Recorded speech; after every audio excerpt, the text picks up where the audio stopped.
আলাইকুম and welcome back to my another video. আশা করি আপনারা সবাই অনেক অনেক ভালো আছেন এবং সবাইকে ঈদ মোবারক। অনেক দিন পর ভিডিও দেওয়া হচ্ছে জানি, নানা কারণে আর কি, এবং ব্যস্ততা এবং ঈদ ইত্যাদি অনেক প্রিপারেশন এবং অনেক কাজ আপনারা সবাই জানেন। তো সেই কারণে আর কি ব্লগ দেওয়াই হয় নাই। আমার ভিডিও ছিল করা, বাট এই তো আর কি ব্যস্ততার কারণে ভিডিওগুলো আপলোড দেওয়া হয়নি।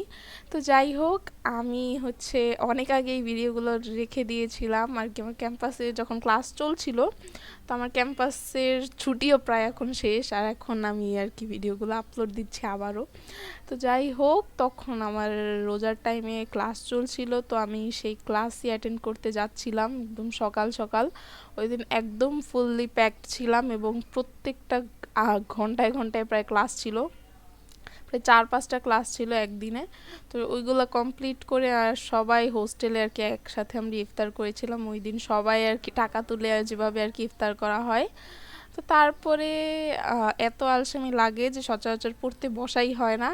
তাও পড়া যেন জমে না থাকে তাই একটু আর কি দেখে রাখি, যেন পরবর্তীতে পড়তে গেলে একটু সহজ হয়। জমিয়ে রাখার থেকে অ্যাটলিস্ট এটা বেটার। তো সেই দিন আমাদের ইফতার পার্টিও ছিল আমাদের কলেজে বা সিআরপিতে, যাই হোক আমাদের স্টুডেন্টদের এবং ডিপার্টমেন্টের, ফিজিওথেরাপি ডিপার্টমেন্টের ইফতার পার্টি ছিল।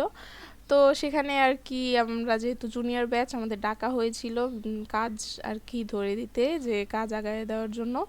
তো সেইগুলাই আর কি করছিল সবাই। আর তো সন্ধ্যাবেলায় আর কি ইফতার পার্টিতে বসেছি ফ্রেন্ডদের সাথে। তো যাই হোক, আপনাদের গত ভিডিওতে কিছু প্রশ্ন ছিল আর কি, সেগুলোই আজকে আমি আবার অ্যান্সার করব। তো নাহিদ ভাইয়া প্রশ্ন করেছেন সিআরপি এর জন্য কীরকম প্রিপারেশন নিব এবং কোয়েশ্চেন ব্যাংক পাওয়া যায় কি না আপু। ভাইয়া, সিআরপি এর জন্য আপনি যে প্রিপারেশন নেবেন সেটা হচ্ছে ফুললি মেডিকেল বেসড। আপনি মেডিকেলের জন্য যদি প্রিপারেশন নিয়ে থাকেন তাহলে আপনি ধরে নিতে পারেন যে আপনার সিআরপির জন্য প্রিপারেশন কমপ্লিট, সিআরপি বা বিএইচপিআই যেটাই হোক। এবং বিগত আপনি যদি 10 বছরের প্রশ্ন সলভ করে আসেন তাহলে মেডিকেলের বিগত 10 বছরের প্রশ্ন সলভ করে থাকলে আপনার জন্য এই টেস্টটা খুবই ইজি হবে।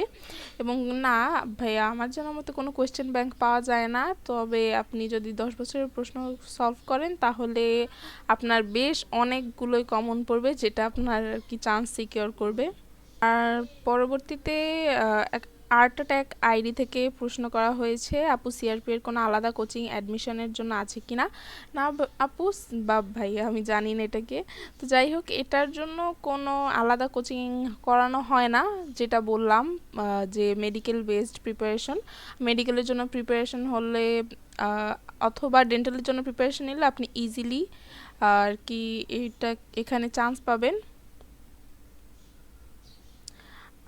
লামিয়া আফরিন বিভা আপু প্রশ্ন করেছে, আপু এই প্রফেশন থেকে নামের আগে ডক্টর লেখা হয় কিনা ফিজিওথেরাপি ডিপার্টমেন্টেরটায়।